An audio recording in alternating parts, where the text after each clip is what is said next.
한 주간도 여러분들 주의 은혜 가운데 어떻게 지내셨는지요? 우리 김가원 목사님이 함께해서 너무 기쁩니다. 지난 한 주간도 우리 하나님 앞에 너무 감사합니다. 오늘도 영과 진리로 예배를 드리며 하나님의 그 축복과 은혜가 여러분들에게 충만하게 임하시기를 주님의 이름으로 축원합니다. 지난주 우리 말씀을 통해서 우리가 너무나 잘 아는 루디아에 대한 우리가 말씀을 나눴었습니다. 루디아와 그 가정이 구원을 받고 유럽 선교회 또 세계 열방 선교회 첫 열매가 되는 놀라운 역사가 일어났습니다. 기도할 처소를 찾던 우리 사도 바울과 일행들이 그곳에는 보통 유대 회당에 가서 말씀을 전하고 기도를 하는데 유대 회당이 없는 지역이기 때문에 수소문 끝에 몇몇 여인들이 강가에 모여서 기도한다 하는 소식을 듣고 그곳에 갔을 때 그곳에서 루디아를 만나게 됩니다. 그리고 그들에게 복음을 전했는데 하나님께서 루디아의 마음에 문을 열어주셔서 사도 바울의 말을 듣고 따르게 됩니다. 그래서 루디아와 그 집이 다 세례를 받고 구원을 얻게 되는 놀라운 역사가 일어났음을 우리 지난주 말씀을 통해서 받았습니다. 이 일이 있은 후에 바울과 실라는 또 어느 정도 지났는지 모르겠지만 또 기도할 곳을 가고 있는 길 도상에 중간에 귀신 들린 한 여종을 만나게 됩니다. 본문에서는 귀신이라고 우리가 한글로 번역되어 있지만 대부분의 그 누가가 성경을 기록할 때 귀신이라고 기록했는데 이 부분은 사실은 조금 다르게 기록했습니다. 비돈의 영, 비돈이라는 것은 그 지역에서 사람들이 그 당시에 숭배했던 우상의 하나입니다. 그러니까 비돈의 영에 사로잡혔다 이렇게 기록되어 있습니다. 사실 비돈이라고 하는 것은 우상이죠. 여러분 우상은 실제로 있는 것이 아닙니다. 허상입니다. 아무것도 아닙니다. 헛것입니다. 사람들이 거기에 우상에 대고 절을 해도 그것은 효력이 없습니다. 하지만 중요한 게 있어요. 그 우상 자체, 그 허상 자체에는 효력이 없지만 사람들이 그 우상을 숭배하는 순간에 그 우상 뒤에서 악한 영이 역사한다는 것이에요. 이것이 문제인 것입니다. 이 여종은 주인들에게 돈을 많이 벌어줬던 바로 그런 여종이었습니다. 왜요?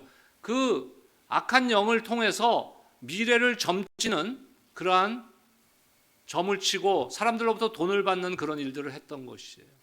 그래서 주인들은 그 여종을 통해서 많은 돈들을 지금 수입을 얻게 됩니다. 그런데 문제는 이 여종이 바울과 실라를 따라와서는 큰 소리로 바울에게 외치는 것이에요. 17절 말씀 보겠습니다. 사도행전 16장 17절 말씀 함께 보겠습니다. 그가 바울과 우리를 따라와 소리질러 이르되 이 사람들은 지극히 높은 하나님의 종으로서 구원의 길을 너희에게 전하는 자라. 여러분 악한 영들도 어느 정도의 능력이 있어요. 내다볼 수가 있습니다. 그러다 보니까 이 귀신 들린 여종은요, 이 사도 바울이 뭐 하는 사람인지 그 일행들이 하나님의 종이라는 것을 분명히 알고 있었던 것이에요. 복음서를 보면요, 귀신 들린 사람들이 보통 소리 지르는 일들을 많이 우리가 기록을 볼 수 있습니다. 이 여종도 아마 비슷한 상태였던 것 같아요. 사람들은 바울과 실라가 누군지를 모르지만 악한 영은 분명하게 압니다. 사탄은 분명히 압니다. 사탄은 하나님의 존재를 분명하게 압니다. 사탄은 하나님의 아들이신 예수 그리스도를 분명하게 압니다. 바울은 이 여종에게 들려있는 귀신을 예수 그리스도 이름으로 쫓아냅니다. 바울이 어떻게 내쫓습니까? 자기의 능력입니까? 바울의 능력입니까? 바울의 힘입니까? 바울의 권세입니까? 아니요. 바울이 외친 것은 딱 하나예요. 예수 그리스도의 이름. 여러분, 예수님의 이름에는 권세가 있음을 여러분을 믿으시기 바랍니다. 오랜 시간 여종을 괴롭혔던 귀신이 여종에게서 나오는 데는 오랜 시간이 걸리지 않았어요. 단 몇 초면 끝나는 겁니다. 왜요? 하나님의 능력이 있기 때문에. 그 결과 여종은 귀신에게서 풀려났어요. 하지만 문제가 여기서 발생한 거예요. 그 여종의 주인들은 그 여종이 돈 벌게 하는 수단이었어요. 돈의 수입의 수단이었습니다. 근데 그 여종이 귀신이 나가니까 더 이상 미래를 내다보거나 점을 칠 수 없는 것이에요. 그것을 잃어버렸으니 어떻게 되겠어요? 이 사람들이 화가 나는 거예요. 그래서 바울과 실라를 향해서 어려움을 겪게 하는 문제가 발생됩니다. 실라를 붙들어 관리에게 끌고 갑니다. 모함을 합니다. 우리 성을 심히 요란하게 하는 자리라고, 로마 사람인 우리가 받지도 못하고 행하지도 못할 풍속을 전한다고 고발합니다. 귀신을 쫓는 능력을 행한 일, 이것은 하나님의 일이죠. 선한 일이죠. 마땅히 해야 될 일입니다. 하지만 그것이 화근이 되어서 바울과 실라는 모진매를 맞고 감옥에 갇히게 됩니다. 때로는 우리에게도요, 유혹이 올 때가 있어요. 나의 미래는 과연 어떨까? 우리 자녀들의 삶은 어떨까? 내가 하고 있는 사업은 앞으로 어떻게 될까? 그것을 알고 싶은 유혹이 올 때가 있습니다. 그래서 한국의 입시철이나 선거철이 되면요, 아주 돈을 잘 버는 그러한 업종의 사람들이 있습니다. 누구예요? 점치는 사람들, 역술하는 사람들, 무속하는 무당들. 여러분, 역술과 무속은 좀 다른 겁니다. 무당은. 역술은 신내림을 안 받아도, 그러니까 귀신이 안 들어도 뭐 할 수 있어요, 공부해서. 하지만 무당은 신내림을 받아야 되는 거예요. 악한 영이, 귀신이 그 안에서 역사하는 것이. 점쟁이나 무당들이 점친 일을 하는데 사람들의 미래를 미리 알려주는 것이죠. 당신 아들은 어느 대학에 이번에 확실히 합격될 겁니다. 저희 어머님도 예수 믿기 전에 제가 대학 들어갈 때 제가 제일 문제, 5남매 중에서 제가 공부를 그래도 어느 정도는 했어요, 여러분들. 그래도 제일 걱정, 왜? 너무나 잘난 누나들을 내가 모시고 살았기 때문에. 누나들하고 비교하니까, 뭐 S대 수석, 졸업도 수석, 졸업할 때 대통령상 받고. 그러다 보니까는 어느 정도는 하는데 이 장남이 불안한 거예요. 저희 어머님이 이제 점쟁이 집을 찾아갔죠.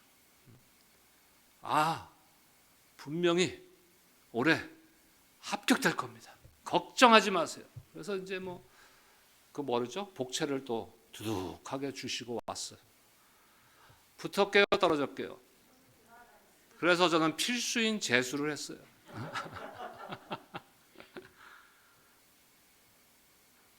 10여 년 전에 인도네시아로 의료 선교팀들을 인솔해서 단기 선교를 간 적이 있습니다.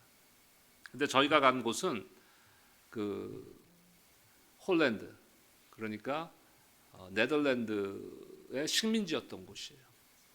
그래서 저희가 갔지만 이미 오래전에 그곳에는 교회들, 루터런 철치가 굉장히 많이 이미 있었습니다. 물론 제대로 한 신앙생활을 하고 있는 것은 아닌 것 같이 보였습니다. 그런데 그곳에 거주하는 족속들은 조상 대대로 조상신을 숭배하고 뭐 여러 가지 그 우상을 숭배하는 무속 신앙이 아주 자리 잡고 있던 그런 곳이에요. 화산이 폭발해서 그 백두산 천지와 같이 산 위에 큰 호수가 생겼습니다. 그 호수가 담수호, 그러니까 짠물 호수 말고 민물 호수로는 세계에서 제일 큰 호수예요. 그 산 위에 그런 호수가 생겼어요. 2차 화산이 폭발했습니다. 그래서 거기에 섬이 생겼어요. 그 호수 안에 섬이 생겼는데 이게 지금 산 위에 얘기예요. 산 꼭대기 위에. 그 섬이 얼마나 섬이냐면은 우리 한국의 제주도만한 섬이에요. 놀라지들 않으시대요. 감사합니다, 김강원 목사님. 그리고 그 섬이 생기다 보면 섬 안에 산이 있을 거 아니에요. 산이 있습니다. 그 산 꼭대기가 뭐 하는 곳이냐면은 무당들이 신 받으러 오는 것이, 신내림 받으러 오는 것이. 그래서 낮에 이제 아침부터 우리 선교팀들이 열심히 이제 의료 선교를 사역을 하는 동안에 제가 이제 중국에서 함께 조인한 선교사님하고 저하고는 그 산 중턱에 가서 그 블랙매직, 그 무당들이 그 신내림 받는 그것을 예수 그리스도의 이름으로 공격하는 그런 기도를 저는 처음에 따라갈 때 한 20분 정도 하면은 내려가시겠지 했어요. 그 선교사님이. 왜냐하면 때 햇빛이 그냥 그늘도 하나도 없는. 근데 보통 1시간 반, 2시간을 하시더라고요. 기도를. 저는 중간에 내려갈 수가 없으니까 저도 뭐 1시간 반, 2시간을. 근데 우리가 왜 중턱에 가서 했냐면은 중턱까지밖에 길이 안 돼 있어요. 산에 그 지금 신내림 받는 곳에는 길이 없습니다. 근데 선거철이 되면은 인도네시아의 선거철이 되면요, 그 선거에 이제 이기려고 하는 사람들이 그곳에 와서 그 영의 기운을 좀 받기 위해서 그곳에 온다고 해요. 근데 길이 없으니까 거기서부터 걸어 올라가야 되는데 높은 사람들이 그렇게 안 하죠. 그러니까 헬리콥터 타고 헬기 타고 와서 길을 받고 갑니다. 신기를 받아서 선거에서 이기려고 하는 것입니다. 얼마나 어리석은 짓입니까, 여러분? 하지만 그들 자신은 그것이 어리석은 짓이거나 악한 영의 역사라고 생각하지 않는 것에 문제가 있는 것이에요. 사람들은 이런 유혹을 받게 됩니다. 그래서 한국에 특별히 입시철이 되면요, 크리스찬들도 교회 다니는 분들도 간혹 점쟁이들 찾아가는 사람들이 있다는 소리를 들었어요. 어떤 유혹을 받습니까? 아까도 말씀드렸지만 자신의 미래를 좀 알고 싶은 그런 유혹을 받습니다. 그런데 이 일은 그 점치고 무당들이 내다보는 것은 누가 하는 일이에요? 악한 영들이 하는 것이에요. 역대하 33장 6절에 보면요, 므낫세의 죄악들을 열거합니다. 우리 한번 볼까요? 역대하 33장 6절 함께 읽겠습니다. 시작. 또 흰놈의 아들 골짜기에서 그의 아들들을 불 가운데로 지나가게 하며 또 점치며 사술과 요술을 행하며 신접한 자와 박수를 신임하여 여호와 보시기에 악을 많이 행하여 여호와를 진노하게 하였으며, 점치며 사술과 요술을 행하며 신접한 무당을 믿고 따르는 것은 무엇이라고요? 하나님께서 분명히 싫어하는 것이라는 것을 기록하고 있습니다. 하나님 보시기에 악한 일이며 그로 인하여서 하나님의 진노가 발생한다는 것을 성경은 기록하고 있습니다. 사탄이 사람들을 현혹시키는 것. 때로는 그들이 상당히 잘 맞춥니다, 여러분. 뭐 전혀 못 맞추면, 제가 대학교에 붙는다는 거 못 맞췄지만 그걸 계속적으로 못 맞추면 누가 가겠어요? 어느 정도 맞춰요.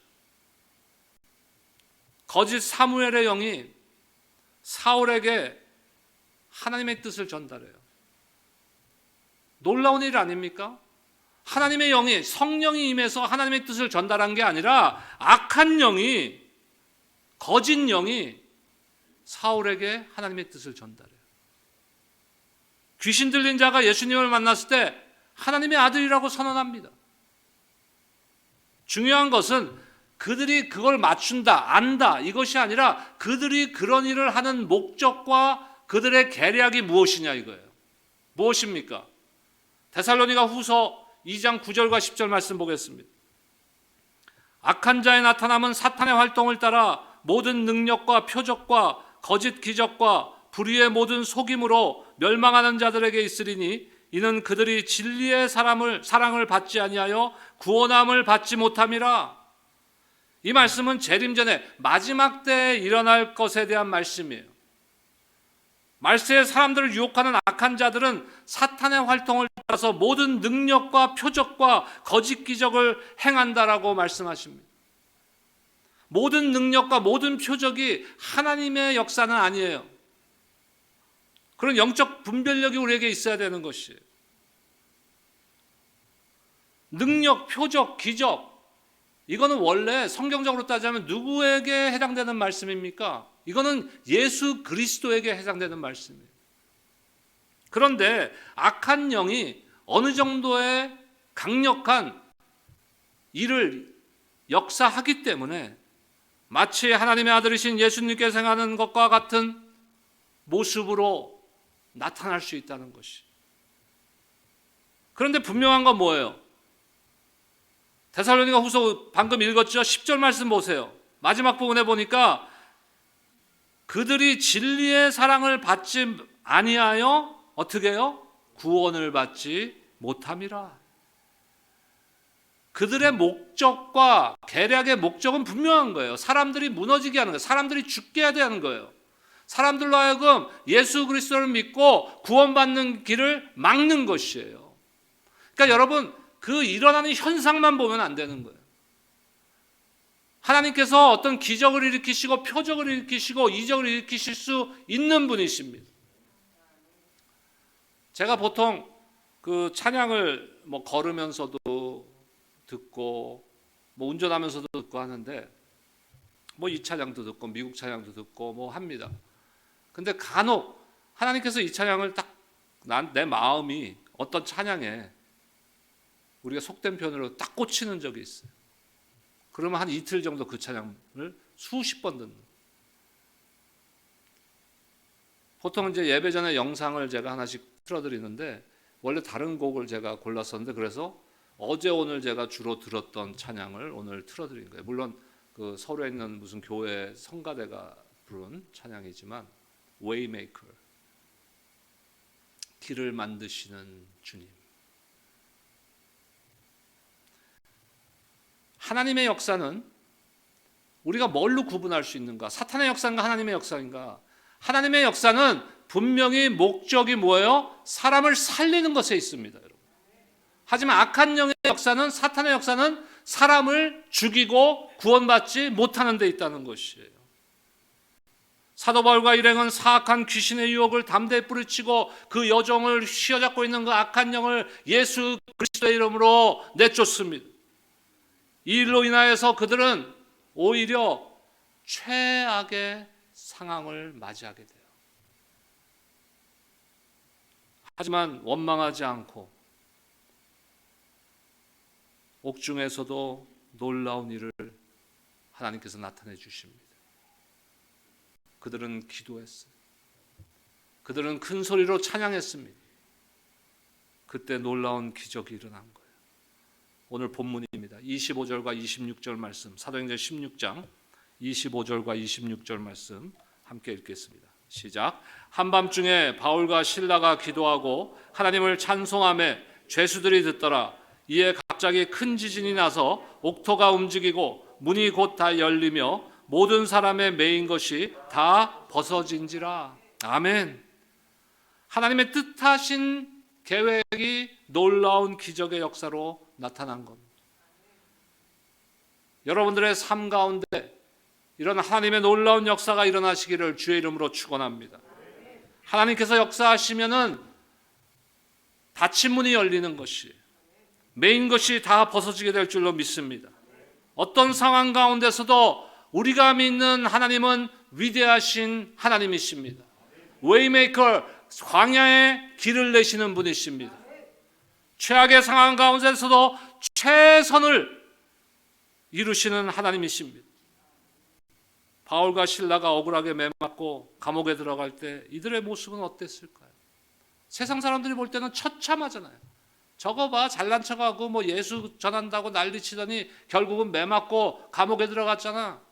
하지만 그들은 그 상황 가운데서도 실족하지도 않았고 어떡하지? 누가 나 좀 빼줄 사람 없나? 이렇게 서두르지도 급하지도 않았어요. 억울하다고 항의하지도 않았습니다. 어떻게 그럴 수 있을까? 어떻게 그럴 수 있을까? 우리에게도 그런 상황이 있을 수가 있는 거예요. 우리 인생 가운데, 우리의 삶 가운데, 우리 가정 가운데, 우리 사업 가운데, 또 교회 가운데서도 우리가 사람들이 생각할 때 최악의 상황이라고 생각되어지는 그러한 때가 있습니다. 여러분들의 삶은 없으셨어요? 대답을 좀 해주세요. 없었으면 앞으로 겪으실 수도 있는 거예요. 좀 더 사셔야 돼. 덜 살았기 때문에. 근데 그런 상황 가운데 우리가 어떤 바울과 실라처럼 실족하지 않고 좌절하지 않고 큰 소리로 기도하고 찬양할 수 있냐. 그 뿌리에는 무엇이 있습니까? 어떠한 상황 가운데서도 역사하시는 하나님의 절대적인 주권을 인정하는 신뢰함이 있었기 때문에, 그것을 인정했기 때문에 자신들에게 왜 그런 일이 닥쳤는지 알지 못했지만 그들이 알고 있었던 건 하나예요. 분명한 거예요. 어떤 상황 가운데서도 하나님께서는 우리를 향해서 최선의 계획을 가지고 계시다는 것, 그것에 대한 믿음이 있었던 것입니다. 바울과 실라가 큰 소리로 기도하고 찬양하자 놀라운 일이 일어났죠. 옥토가 움직이고 문이 열리며 모든 사람들이 매었던 사슬들이 다 벗어지는 역사가 일어난 것이에요. 최악의 상황, 어쩌면은 지금 코비드의 상황이 우리는 몇 달이면 끝날 줄 알았는데 벌써 3년째 아닙니까? 지지난주에는 미국이 하루 평균 80만 명 좀 넘게였어요. 하루 평균. 한국은 몇천 명이, 근데 미국은 지금 100배, 200배예요. 근데 어제 뉴스를 잠깐 제가 보니까 반가운 소식이 있더라고요. 피크를, 오미크론이 피크를 치르고 그 다음에 내려가기 시작했다. 그래서 지난주 평균 몇 명인지 아세요?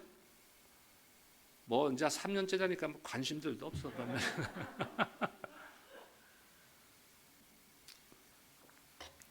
지난주 몇 명이라고요? 80만 명. 지난주는 70만 명. 에게. 하지만 중요한 게 뭐예요? 줄어들고 있다는 거예요. 남아공, 그 오미크론이 발생했던 남아공이 그랬잖아요. 확 올라갔다가 급속하게 내려갔다. 제가 오미크론 걸렸었잖아요. 그래서 지금도 저를 좀 꺼려하는 분들이 계세요. 그러실 필요 없어요. 저는 슈퍼 항체가 생겼어요, 이미. 그렇다고 여러분들 다 걸려서 슈퍼 항체 생기라는 말씀은 아닙니다. 중요한 건 뭐예요? 최악의 상황이라고 아무리 생각되어지는 상황이 나의 삶 가운데, 내 가정 가운데, 나의 생업 가운데, 우리 교회 가운데 일어날 수도 있는 거예요. 그런 상황이. 그런 상황이 없을 것이라는 걸 우리가 기대하며 살면 안 됩니다. 하지만 중요한 건 뭐예요? 어떤 상황 가운데서도 그 상황을 지금 다스리는 분은 하나님이시라는 거예요. 하나님의 계획은 바울과 실라를 옥에서 풀어주는 것이었습니다. 그들을 묶고 있던 체인, 그 쇠사슬을 풀어주는 것입니다. 하지만 하나님의 계획이 거기서 끝나지 않아요. 오늘 말씀의 핵심은 이제부터예요. 무엇이 하나님의 궁극적인 계획입니까? 사람들의 구원인 것이. 간수가 자다가 깨어보니까 죄인을 지키는 직업이잖아요. 근데 옥문이 깨어지고 쇠사슬이 풀어져 있는 것을 보니까 얼마나 놀랬겠어요, 이 사람이. 아, 이제 벌을 받게 생겼네. 그래서 자살하려고 합니다, 이자가. 그때 사도 바울이 그를 향해서 외칩니다. 사도행전 16장 28절입니다. 바울이 크게 소리질러 이르되 네 몸을 상하지 말라. 우리가 다 여기 있노라. 우리 도망가지 않았어. 자살하지 마. 그때 놀라운 일이 일어나는 거예요. 하나님께서 그 마음을 만져주시는 거예요. 여러분, 지난주 말씀에서 루디아가 바울의 말을 들었을 때 어떤 현상이 일어났어요? 하나님께서 루디아의 마음을 열어주셨어요. 우리가 전도하고 선교하고 할 때, 복음을 전할 때 하나님께서 그분의 마음을 열어주셔야 되는 거예요. 이 순간도 하나님께서 그 간수의 마음을 열어주셨어요. 그래서 느닷없이 이런 질문을 합니다. 29절과 30절 보겠습니다. 간수가 등불을 달라고 하며 뛰어들어가 무서워 떨며 바울과 실라 앞에 엎드리고 그들을 데리고 나가 이르되 선생들이여 내가 어떻게 하여야 구원을 받으리까? 당신들이 안 도망가서 너무 고마워요. 다시 들어가세요. 쇠사슬 다시 차세요. 옥문 다시 닫을게요. 이게 아니에요. 지금 갑자기 화제가 바뀌는 거예요. 뭘로요? 내가 어떻게 구원을 받을 수 있습니까? 바울은 간수와 그의 가족들에게 복음을 전합니다. 31절 32절입니다. 이르되 주 예수를 믿으라 그리하면 너와 내 집이 구원을 받으리라 하고 주의 말씀을 그 사람과 그 집에 있는 모든 사람에게 전하더라. 간수와 그의 가족들은 바울이 선포한 복음을 듣고 그 말대로 그 집에 있는 모든 사람들이 구원을 얻는 역사가 일어났습니다. 여러분들 혹시 가족 중에 가까운 친척 중에 친지들 중에서 아직 구원받지 못해서 간절히 기도하는 분들 계시지 않습니까? 저도 그랬어요. 작년에 소천하신 저희 아버지의 구원을 위해서 25년 이상 기도했습니다. 여러분, 하나님께서 들어주셨을까요? 안 들어주셨을까요? 들어주셨죠. 작년에 소천하시기 한 5년 전쯤에 예수님 영접하고 세례받고 구원받았습니다. 할렐루야. 하나님의 계획은요, 사도 바울과 그의 일행들을 감옥에서 풀어주는 것으로 끝난 게 아니에요. 하나님은 닫힌 문을 여시는 분이십니다. 반드시 하나님의 계획은 이루어집니다. 어떤 상황 가운데서도 하나님의 절대적인 주권을 인정하고 모든 것을 하나님께 맡기시는 여러분들 되시기를 축복합니다. 그리고 하나님의 역사를 기대하며 기다리며 인내하세요. 기다리는 동안 무엇을 해야 되겠어요? 오늘 바울과 실라가 한 것처럼 간절함으로 기도하고 갈급함으로 하나님을 찬양하고 목마름으로 하나님 앞에 예배의 자리로 나가시기를 주의 이름으로 축원합니다. 그럴 때 모든 매인 것이 벗어질 것이. 근데 여러분들의 매인 것을 벗어주는 것이 하나님의 궁극적인 목적이 아니에요. 여러분들의 그 삶을 통하여서 다른 사람들이 주 앞으로 달려와 구원은 받는 역사가 일어나게 될 줄로 믿습니다. 선교는요, 악한 영과 죄의 사슬에 묶여있는 그 불쌍한 영혼들을 그 메인 것에서, 그 메인 쇠사슬에서 벗어지게 하시는 하나님의 놀라운 역사에 우리가 참여하는 것이에요. 우리가 그 쇠사슬을 벗기는 게 아니에요. 우리가 한 영혼을 구원하는 것이 아니에요.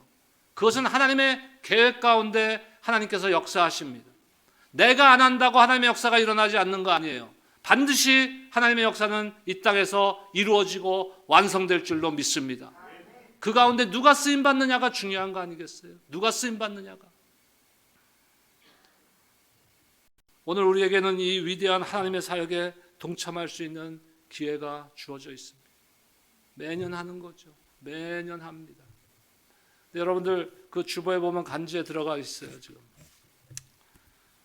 우리 작은 교회지만 선교는 나름대로 우리 김원균 집사님 오늘 기도해 주셨듯이 열심히 하려고 애쓰고 있습니다. 그래서 매해 선교사나 선교단체나 자매교회나 하나씩 추가하려고 애쓰고 있습니다. 재작년에는 3군데였어요. 작년에 4군데로 늘어났습니다. 근데 오늘 선교 현황 보면 마지막에 어제 우리 김가원 목사님이 저랑 오늘 주보 준비하면서 저한테 그러더라고요. 이 퀘스천 마크 3개는 뭐예요, 목사님? 올해도 하나님께서 우리에게 섬길 수 있는 한 선교사나 선교단체를 허락해 주실 줄로 믿습니다. 그래서 아직 구체적으로 모르지만 퀘스천 마크로 제가 해놓은 거예요. 지난주에 우리가 나눠드린 요람에 보면 올해 선교 사역, 이거는 늘 같은 거지만 3가지를 강조했습니다.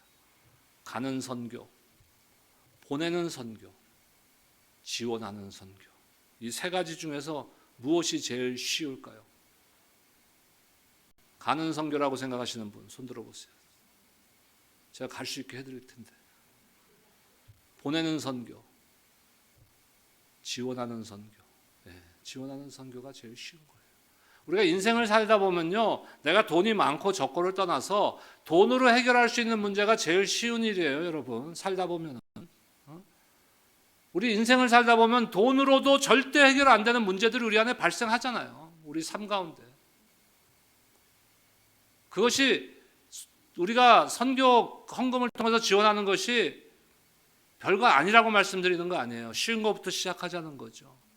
지원하고, 그 다음에 보내고, 또 기회가 되면 내가 또 가서 보고 하는 그러한 선교의 불길이 오렌지 카운티 우리 교회에 일어나서 오늘 사도 바울과 실라를 통해서 다른 영혼들의 묶여있던 악한 영으로부터 묶여있던 그 쇠사슬을 풀어서 구원의 역사를 이루신 하나님의 역사가 오렌지 카운티 우리 가운데, 여러분들의 삶 가운데 나타나시기를 주의 이름으로 축원합니다.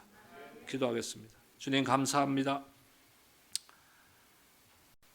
오늘 사도 바울과 실라 일행들이 귀신을 쫓아내고 모함당해서 매맞고 감옥에 갇혔다가 풀어남의 역사를 우리가 살펴보았습니다. 하나님의 계획은 거기서 끝난 것이 아니라 또한 그 간수와 그 가정을 구원함으로써 땅끝까지 복음이 전달되어 모든 주님께서 예비하신, 주님께서 선택하신 영혼들이 주님 앞에 달려나와 구원받고 하나님을 예배하는 것이 하나님의 뜻인 줄로 믿습니다. 오렌지 카운티 우리 교회를 통하여서 우리 성도들의 삶을 통하여서 이 놀라운 거룩한 하나님의 역사 가운데 쓰임받는 우리 모두가 될 수 있도록 주님 축복하여 주시옵소서. 예수님의 이름으로 감사하며 기도드립니다. 아멘.